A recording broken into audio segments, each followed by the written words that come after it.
Ah, it's always locked, but it's open now. Before I could stop her, my daughter opened the drawer. Mom, what is this? She asked, looking upset. I looked inside and saw a divorce application and a handwritten letter, which I recognized by its unique quirks. When I picked it up, a photo fell out. It showed my husband with a woman and a boy about the same age as my daughter. On the back of the photo, along with a date, it read, "With my beloved." Seeing this, I immediately understood. Mom, does this mean Dad is cheating? My daughter asked. Let's take this opportunity to clear things up once and for all, I said, smiling at her. I then gave her instructions to tidy up. That day, we submitted the divorce application to the city court. After sorting everything out, we decided to leave our home. I am Anna. I live with my husband and our daughter, a family of 3. I met my husband Ethan when I was 28 years old. I was working as an office clerk, and he was in sales. We started talking through work, and since we both enjoyed drinking, we began going out for drinks more often. We grew closer, and after he confessed his feelings to me, we dated for 2 years before getting married. Things were going well for us. However, even a year after our marriage, we were not blessed with children. I wonder if not having kids is because of the alcohol, I complained to my husband. We both enjoyed drinking, so we had a habit of drinking before bed every night. He showed a complicated expression and said, I wonder, but drinking during pregnancy is not good, so let's quit once. I'll quit with you. Thank you, I replied. I'm worried because of my age. I'll go to the hospital too if necessary. I'll come with you, my husband said. My mother keeps nagging me to show her grandchildren. He laughed, and I laughed back, but my feelings were complicated. My mother-in-law isn't a bad person, but she is very eager for grandchildren. Anna, aren't you over 30? It gets harder to get pregnant after 30, you know. I'm worried, she would say. Ethan is an only child. The other day, Mrs. Morrison next door was flaunting her grandchild's photo. It's so annoying. Before we got married, she would make such comments and sigh deeply. Because of my mother-in-law, I started worrying about not being able to have children. She would call me without telling my husband, pressing for grandchildren. I thought it wasn't uncommon to be a first-time mother after 30 these days. However, being strongly pressured by my mother-in-law, I started to feel rushed. So I talked to my husband and we started infertility treatments. My husband was supportive, willing to undergo fertility tests with me. Since neither of us had any issues, we thought we would have a child soon. However, despite the accumulating treatment costs, I couldn't get pregnant. Gradually, my husband began to vent his frustration. Why can't you get pregnant? There's no problem, right? Just get it over with. You're taking off work to go to the hospital too much. Think about me working at the same place. What can I do? I want a baby soon too. It's hard for me to ask for time off. It's not just about you. Then quit your job. Stress isn't good, right? We can get by on my earnings alone, he said, clearly at his limit. Just quit tomorrow. Missing one clerk won't cause any trouble, and the gap will be filled quickly. Wait, just like that, all of a sudden. Let's do that. I'm going to bed now since it's early tomorrow. Good night. Saying this, my husband forcefully ended the conversation. Under his pressure, I quit my job. My dream of being an independent woman was cut short there. But I did want children, so I told myself it was fine to return to work after having a child. For now, I tried to stay positive and focus on trying to conceive. However, my hopes were gradually crushed. Hey, since you're not working, at least take care of the house properly. We don't even have kids. I'm sorry, the hospital was so crowded today, I could have come back earlier. And microwave pasta? Are you kidding me? Even when you were working, you managed to cook something decent. I'm sorry, I was just too tired. Sigh, I'm the one who's tired from working from morning till evening, and this is what I come back to? Forget it, I'll eat out today. Gradually, my husband became harsher towards me. It felt like verbal abuse, but since I had quit my job and was being supported by him, and with no results from our fertility efforts, I couldn't say anything. I spent my days walking on eggshells around my husband, who constantly complained about the housework. This behavior didn't change even in front of his mother, who, instead of reprimanding him, joined him in pressuring me for grandchildren. The stress was worse than when I was working. However, my wish was granted a year later when I became pregnant. It was unexplained infertility, but I was so glad I didn't give up. On the day I found out about my pregnancy, I decided to buy flowers on my way back from the clinic. This will make him return to his kinder self, I thought. But his reaction was lukewarm. "Oh, that's great. Congratulations, that's good," he said. After all the talk about having children and quitting my job, I felt indignant. Still, I hoped things would change once the baby was born. "Hey, clean up my study, and I don't need dinner today. I have a business trip coming up next week, so take care of the preparations," he said. "That's too much. I've been suffering from severe morning sickness and can't eat anything." "Everyone goes through that, right? Normally you'd be working, so you should at least be able to do that much," he replied. Leaving those words, my husband went off to work while I struggled with more morning sickness, trying to do as he said. During this time, I gave birth to our daughter Nicole. The only thing that changed was that the calls from my mother-in-law for grandchildren stopped. However, she would still suddenly show up, wanting to see her granddaughter.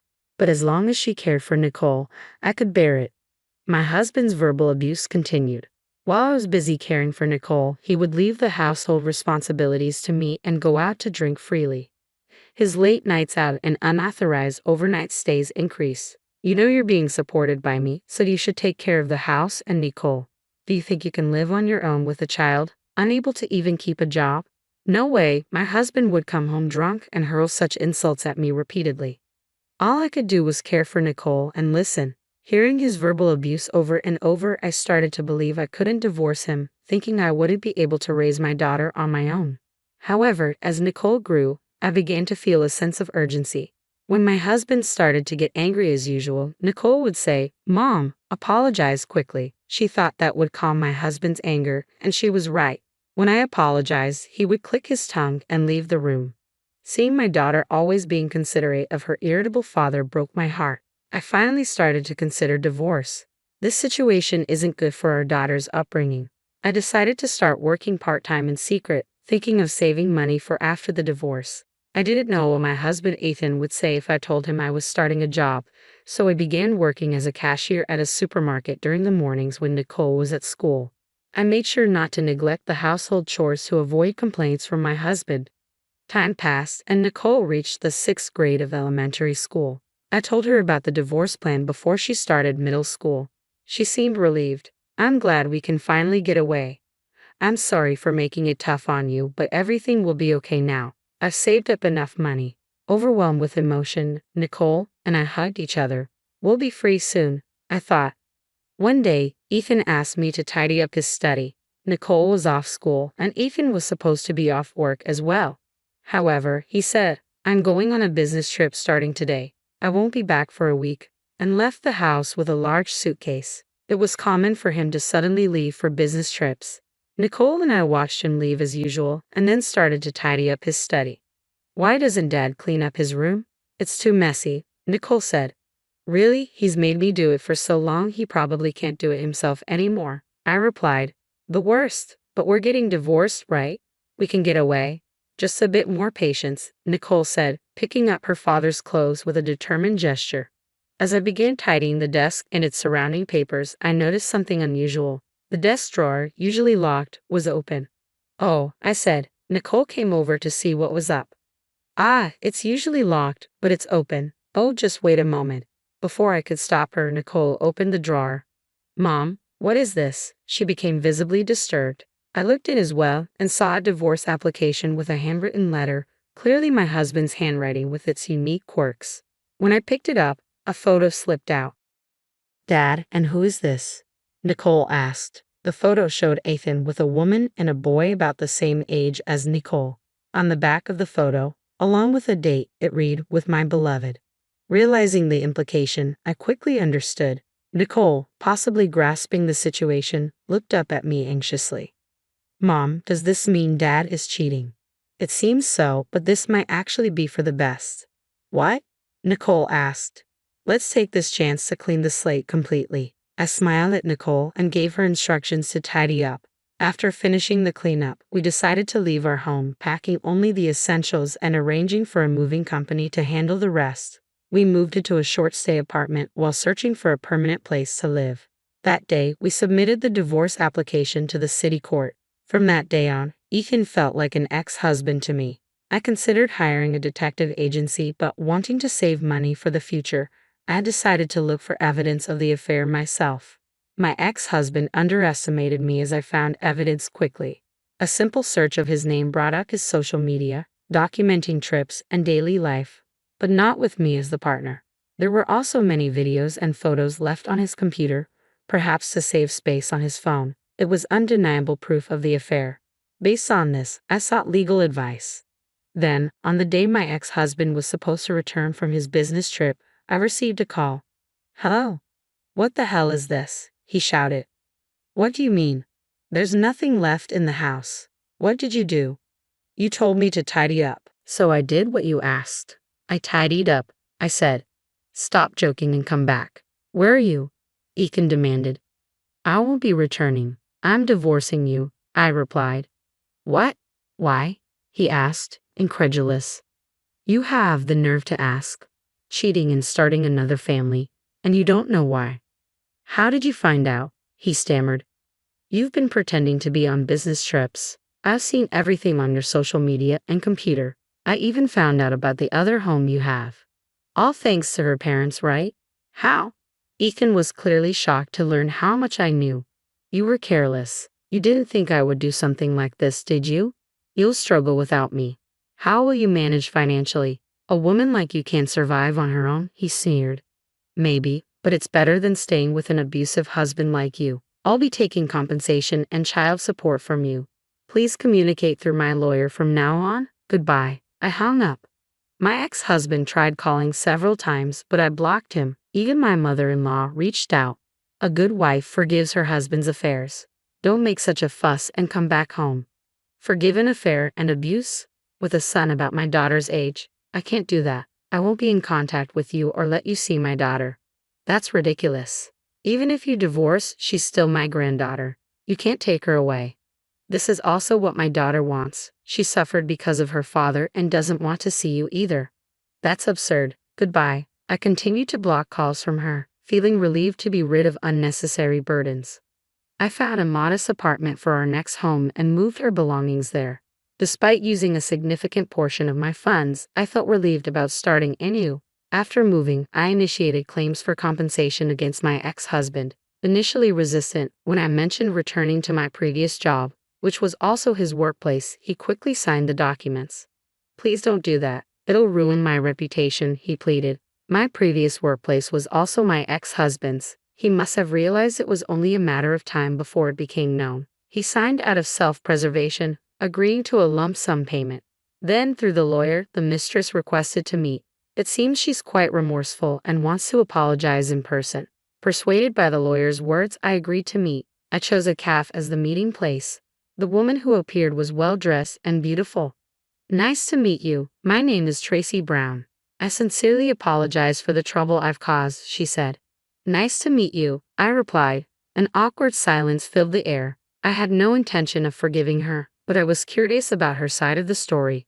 She began to speak slowly, revealing that she initially thought he was single. When she discovered she was pregnant, Ethan confessed he was married but promised a swift divorce. However, soon after, my pregnancy came to light, and he told her a divorce was no longer possible. Her parents suggested she could still have a family with him, and she accepted their proposal. In reality, we were not divorced, and the marriage registration we submitted was never processed. "So you've been with my husband for over 12 years? I asked. "Yes, he had told me he divorced 10 years ago, but I continued the relationship for 3 years even after knowing about you. I am truly sorry. Now I've decided to end things with Ethan. I loved him, but I've realized I was just convenient for him." "How so?" "The moment he knew you found out, he started treating me like a cash cow. My parents are quite generous with me, their only child, and he depended on that. Our life was largely supported by my parents, and his lies became unforgivable." "I see. And this is the compensation for my parents." She handed me a white envelope. I silently accepted it. She apologized until the end and then left. Perhaps she too was fooled by a foolish man. Afterwards, my daughter and I started a new life. When I explained my situation to my part-time job, they offered me a full-time position. Nicole no longer had to tiptoe around an adult's mood at home and seemed to smile more. I too have begun to feel more at peace. "What would you like for dinner tonight?" I asked. "I want an omelette," Nicole replied. "Great idea. With ketchup then." "All right. Love you, Mom." "Love you, Nicole." We spent the evening laughing together, planning to live for each other's happiness moving forward.